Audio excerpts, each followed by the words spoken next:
꿈은 이루어진다입니다. 오늘 우리는 추수감사 예배를 하나님 앞에 올려드리고 있습니다. 저희 교회는 이 미국의 절기를 따라서 추수감사 예배를 드리는 것이 아니라 우리가 살아가고 있는 이 땅의 절기에 맞춰서 추수감사 예배를 드립니다. 그래서 한국의 추석 절기에 맞춰서 하나님 앞에 감사를 드리고 또 하나님께서 우리의 한 해 동안 우리를 지켜주시고 인도하신 그 은혜에 감사하며 예배드리는 시간을 갖고 있습니다. 오늘 제목은 꿈은 이루어진다입니다. 여러분 이 말을 들어보신 기억이 있으신가요? 네, 꿈을 이루어진다. 아마 이 말을 들어보신 기억이 있으실 거예요. 전 국민을 열광시키고 그리고 온 나라가 축제를 즐기는 듯 들떠있던 그 시간들. 제가 축구 선수도 아니고 사실 축구를 잘하지도 못합니다. 그런데 그 시간만 되면 너무나 기뻐서 함께했던 그 시간이 바로 이 꿈은 이루어진다의 현장이었던 것 같아요. 그래서 TV만 봐도 긴장되고 골이 들어가면 막 온 아파트 단지에서 터져 나오는 그 환호 소리에 얼굴이 벌겋게 달아오르던 그때를 제 몸의 세포 하나하나가 기억하고 있는 것 같아요. 근데 이게 저뿐만이 아니라 대한민국의 모든 사람들이 기억하고 있는 것 같아요. 그래서 대한민국 하면 어떻게 해요? 다 기억하고 계시는군요. 이게 우리가 세포 하나하나가 얼마나 깊이 각인되어 있는지를 보여주는 현장이라고 생각해요. 자, 그런데 저는 이 경험이 우리가 하나님의 축복과 하나님의 회복을 경험하는 데 있어서 굉장히 유익한 경험이었다라고 생각을 해요. 오늘 본문은 유대 민족의 간절한 꿈과 소망이 이루어지는 이야기를 배경으로 하고 있습니다. 이스라엘과 유다는요, BC 586년에 바벨론군에 의해서 완전히 멸망했습니다. 성이 다 무너졌고요. 그리고 그들이 살아가던 모든 땅은 황폐해졌어요. 뿐만 아니라 바벨론 사람들이 볼 때 저 사람 똑똑한데, 저 사람은 좀 능력이 있는데 하는 사람이면 단 한 사람도 빼놓지 않고 다 포로로 잡아갔다고 그래요. 그래서 거기에 남아있는 사람들은 다 비천하고 연약한 자들만 예루살렘에 남아있었다라고 성경은 증언하죠. 그런 것을 볼 때 이 예루살렘이 회복되는 것은 인간적인 생각에서 보면 완전히 불가능해졌어요. 도저히 우리가 다시 일어날 가능성은 없구나. 이런 생각에 많은 사람들이 포로로 끌려간 곳에서 그냥 하루하루를 버티면서 살아가고 있었던 거예요. 그렇게 아무도 예루살렘의 회복과 또 다시 그 땅으로 돌아갈 소망을 완전히 잃어버리고, 누군가가 예루살렘으로 다시 돌아갈 날이 곧 올 거야 라고 그러면 그것이 꿈같이만 여겨지던 그때 그 일이 오늘 본문에 실제로 일어나고 있는 거예요. 이 바벨론이 너무나 강력한 나라였거든요. 그런데 BC 537년에 메데와 바사, 우리가 알고 있는 페르시아라는 나라가 갑자기 일어나서 바벨론이 하루아침에 멸망하게 됩니다. 그리고 그 바사의 황제였던 고레스의 칙령에 의해서 536년부터 포로가 돌아오는 일이 발생한 거예요. 오늘 본문의 이야기는요, 이 포로들이 꿈으로만 생각하고 부모로부터 이야기로만 들었던 그 예루살렘이 내 눈앞에 실제로 펼쳐지는 것을 보면서 하나님 앞에 감사로 드렸던 그런 노래가 바로 이 시편 126편의 노래입니다. 우리도 살아가다 보면요, 하나님의 구원과 약속이 기대치 못하게 우리 삶에 이루어질 때가 있어요. 그러면 우리는 어떻게 그 하나님의 약속과 회복을 누리는 하나님의 자녀가 될 것인가? 오늘 말씀을 통하여서 그 비결을 배우고자 합니다. 특별히 우리 어린 학생들과 청소년을 위해서 오늘 목사님 설교는 딱 2개만 이야기해요. 그러니까 잘 들어주세요. 자, 첫 번째, 우리가 하나님의 회복을 누리려면 하나님은 위대한 일을 이루신다라는 것을 알아야 돼요. 여러분, 하나님이 하시는 일은 어떤 일일까요? 어떤 일을 만나면 이 일은 정말 하나님이 하셨어 라고 고백하게 될까요? 그건 바로 우리 인간으로서는 도저히 상상할 수 없는 일, 내 힘과 능력으로는 도저히 이룰 수 없는 일을 경험할 때 그 일이야말로 하나님이 하셨어 라고 고백하게 되는 거죠. 하나님은 이처럼 우리의 힘과 능력으로는 도저히 이룰 수 없는 일들을 이루시는 전능하신 하나님, 위대하신 하나님이심을 믿으시기 바랍니다. 여러분, 도저히 일어날 수 없는 예루살렘으로의 회복이 눈앞에서 펼쳐지고 있는데 그것을 보면서 그들은 꿈꾸는 것 같았다라고 이야기하죠. 그리고 그 현장 속에 내가 있어 보니까 우리 입에는 웃음이 가득하고 우리 혀에는 찬양이 가득했다라고 노래하고 있는 거예요. 여러분에게도 어떤 꿈과 기대가 있으십니까? 네, 우리 청소년들, 주일학교 어린이들 꿈과 기대가 있을 줄로 알아요. 자, 그런데 그 꿈과 기대 중에 내 지금 현재의 상황으로는 도저히 이룰 수 없는 너무나 큰 꿈이 있을 수가 있죠. 네. 그럴 때 어떻게 해야 할까요? 내 힘과 내 능력으로는 도저히 이룰 수 없는 꿈이 있을 때 그럼 포기해야 할까요? 사람들은 그렇게 이야기할 수 있어요. 당신이 그런 꿈을 어떻게 이룰 수가 있어? 그건 진짜 허황된 거야. 포기해. 그렇게 이야기한다고요. 그런데 성경은 다르게 이야기해요. 그 꿈을 하나님께 맡겨드려라. 왜냐하면 우리의 꿈을 이루시는 분은 하나님이시기 때문에 그래요. 여러분이 하나님 앞에 기도해야 돼요. 하나님, 저에게 이런 꿈이 있는데 제 힘과 제 능력으로는, 제 환경으로는 도저히 이 꿈을 이룰 수가 없어요. 그래서 하나님 도와주세요.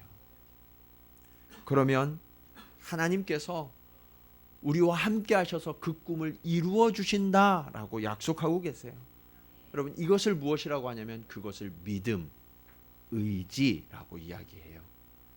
우리가 하나님을 믿고 있다면 하나님이 내가 할 수 없는 그 일을 이루어 주신다는 것을 신뢰하는 믿음이 저와 여러분에게 있어야 한다는 거예요. 근데 하나님께서 어떤 때 꿈을 이루어 주시는지 아세요? 그것은 우리가 낮아지고 겸손했을 때예요. 모든 것이 불가능해 보일 때, 모든 것이 끝났다고 생각될 때, 그때 더 크고 강하신 위대하신 하나님을 만나게 된다라는 사실을 믿으시기 바랍니다. 오늘 이스라엘 백성의 환경이 그랬어요. 이스라엘 백성들은 모든 게 끝났다고 생각했어요. 우리가 포로에서 풀려나는 것도, 예루살렘으로 돌아가는 것도 완전히 불가능하다고 생각했어요. 그런데 하나님께서는 그것이 가능하다, 하나님이 이루어 주신다라는 것을 알려주시기 위해서 그들이 가장 절망 가운데 있던 이 포로기에 하나님이 보여주신 사건들이 몇 가지 있어요. 그게 누구냐? 우리 친구들도 잘 아는 다니엘의 이야기. 다니엘은 어렸을 때 포로로 끌려갔어요. 그런데 왕이 주는 좋은 것을 거절하고 내가 하나님만 제대로 믿고 따르겠습니다 라고 고백했을 때 하나님께서 어떻게 하셨어요? 저를 높이셔서 총리로 삼아주셨어요. 바벨론의 총리였을 뿐만 아니라 바벨론이 망한 뒤에 그 다음에 들어선 바사, 페르시아 제국의 총리가 되었어요. 지금도 그 지역에 가면 이 다니엘의 무덤이 있어요.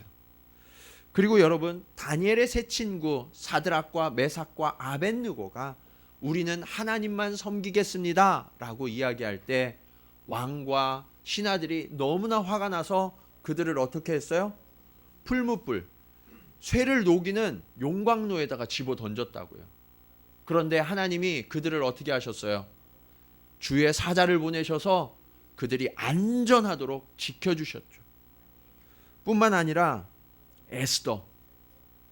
에스더는 이스라엘 백성들이 모함을 받아서 모두가 죽게 될 그 운명에 처해 있던 그 순간에 하나님께서 저를 왕비로 삼으셨어요.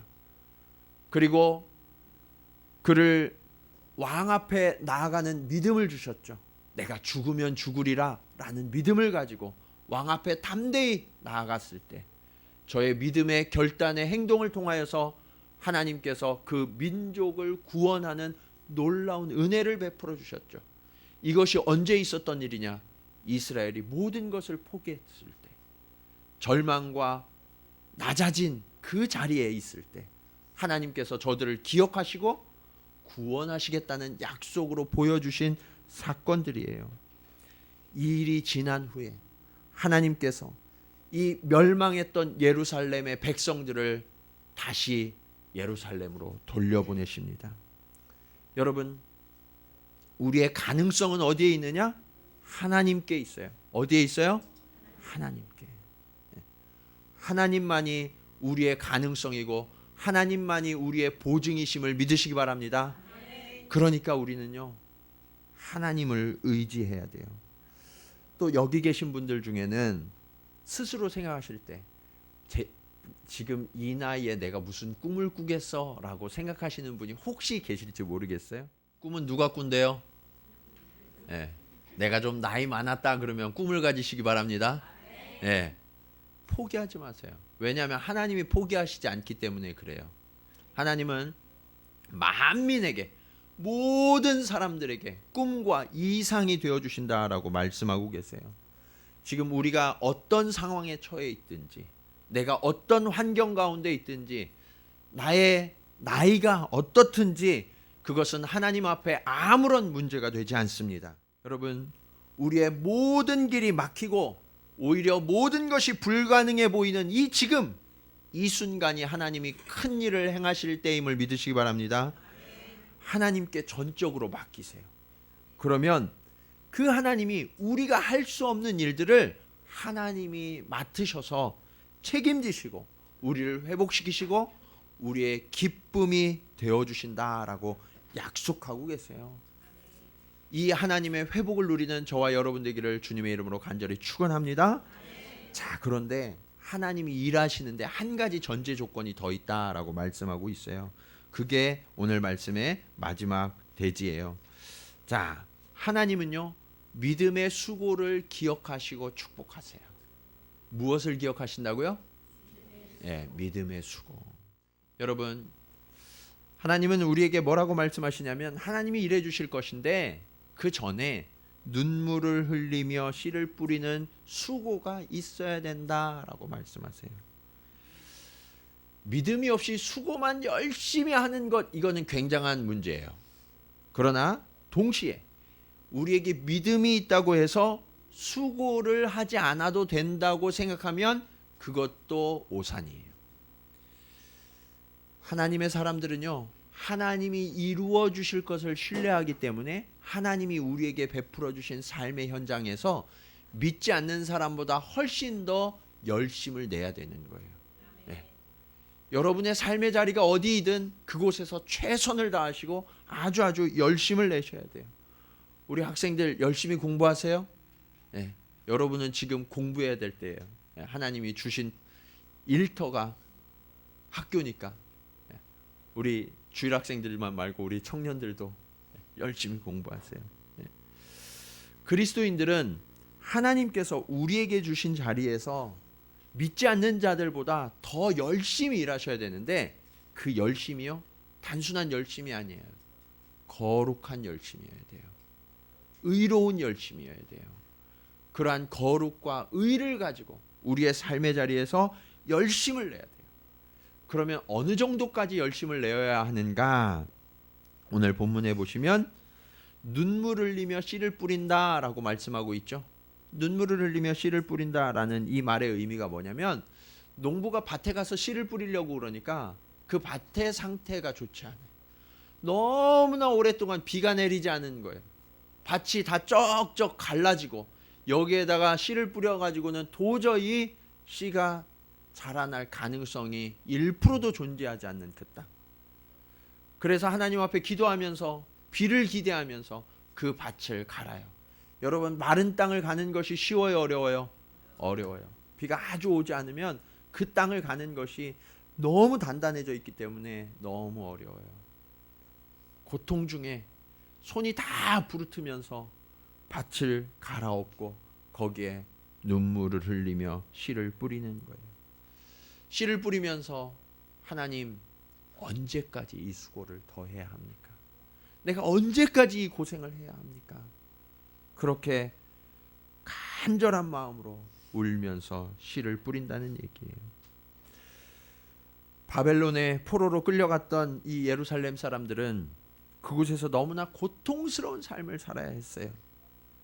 자신들이 끌려와 있는 이 바벨론의 모습을 보니까 예루살렘과는 비교할 수 없을 정도로 너무너무 잘 사는 거예요. 군대도 너무너무 강력해요. 아, 이런 나라랑 싸우면 우리는 질 수밖에 없구나, 우리는 망할 수밖에 없었구나 라는 것을 느꼈을 거란 말이에요. 그것을 볼 때 그들에게 소망이 생겼을까요? 좌절이 생겼을까요? 좌절이 생기죠. 점점 더 바벨론에 오래 있으면 오래 있을수록 우리가 회복되는 것은 불가능하구나 하는 마음이 그들의 마음을 지배했을 거예요. 그런데 딱 한 가지 변화가 그들에게 있었어요. 그게 뭐냐? 이스라엘과 유다가 왜 멸망했는지를 알았던 거예요. 그것은 나라가 못 살아서 망한 게 아니었어요. 나라가 힘이 없어서 망한 게 아니었어요. 그들이 여호와 하나님을 떠났기 때문에 망했구나라는 것을 알았어요. 그들이 멸망한 진짜 원인은 하나님보다 우상을 더 섬기고 하나님께 제사 드리고 예배 드리는 것을 더 기뻐하기보다 밖에 나가서 세상 사람들과 어울려 노는 그 즐거움이 그들에게 더 컸기 때문에 하나님을 떠난 그 이유로 징계를 받아 멸망했다라는 것을 깨닫게 되는 거예요. 그래서 그들은 이 바벨론에서 믿음을 회복하기 시작해요. 하나님을 전적으로 의지하기로 결단하고 열심히 노력해요. 그러면서 하나님 앞에 기도했어요. 여러분, 남방은 어디를 이야기하냐면 유다 남쪽에 네게부라는 땅이 있어요. 이 네게부는 황야예요. 황무지. 광야와 같은 곳이에요. 그런데 이 광야가 완전히 메말라서 아무런 소망이 없는 땅인데 거기에 뭐가 있냐면 와디라는 건천이 흐르고 있었어요. 평소에는 이 땅이 너무나 말라서 아무런 희망이 없는데 비가 내리면 이 와디 건천에 물이 차고 넘쳐 흘러요. 물이 차고 넘쳐 흘러서 곳곳을 흘러 적시는 거예요. 그러면 이 사막에 꽃이 피고 풀들이 자라나고 풍성함이 보이는 그 땅이 바로 이 네게부였어요.